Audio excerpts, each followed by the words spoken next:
টুবাই দা, আজকে তো বারুইপুরে খুব সুন্দর কাজ হচ্ছে। একদম। তো কত গেস্টের কাজ হচ্ছে দাদা? 500।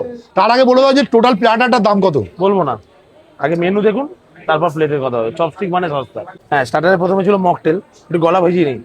আচ্ছা, তারপর ছিল কফি, তারপর ছিল হচ্ছে তোমার dry chilli chicken, fish finger, fish, ভেটকি মাছের মিনি চপ, তারপর ছিল পনির চপ, তারপর ছিল তোমার ভেজ বল। আর ভেজে তো পনির দিয়ে আছে দেখলাম। পনির, হ্যাঁ পনির চপ আলাদা করেছিল, তার আচ্ছা, ভেজ পনির বল। চপ, ভেজ ভেজ চপ আছে হ্যাঁ, তাই তো? তার ভেজ বল ছিল, তার সাথে ছিল আইসক্রিম পান, যেটা থাকে ন্যাচারালি। আচ্ছা, তারপর পান ছিল, আইসক্রিম স্টল দেখতে পাচ্ছি। তারপর এটা salad counter plus plate counter. Main কোর্সে naan, chana, fish butterfly salad, তারপর আছে তোমার সাদা ভাত, চিংড়ি মাছের মালাইকারি, বাসন্তী পোলাও, মটন কষা, চাটনি, পাঁপড়, মাখা সন্দেশ, রাজভোগ।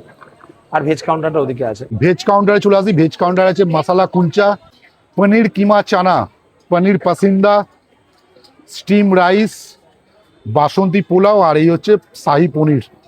তো দাদা, আজ বারুইপুরে বয়ে কত গেস্টের কাজ করছো? 500। 500 গেস্টের। তো 500 গেস্টের এত সুন্দর কাজ, এত কিছু আইটেম দিয়ে, তো বলো যে কত টাকার? আর বলবো না রেট। আপনারা আমার ভিডিও প্রচুর দেখেছেন, প্রচুর সাপোর্ট দিয়েছেন। এই সাপোর্টের কোনো মানে আমার কৃতজ্ঞতা স্বীকার নেই। প্রচুর ভিডিও দেখে আগামী দিনেও যাতে সাপোর্ট করে। আবার আগামী দিনে যেন সাপোর্ট করেন। আপনারা আজকে কমেন্টস করতে হবে এই প্লেটটা কত। চপস্টিক মানে সস্তা, এটা মাথায় রাখবেন।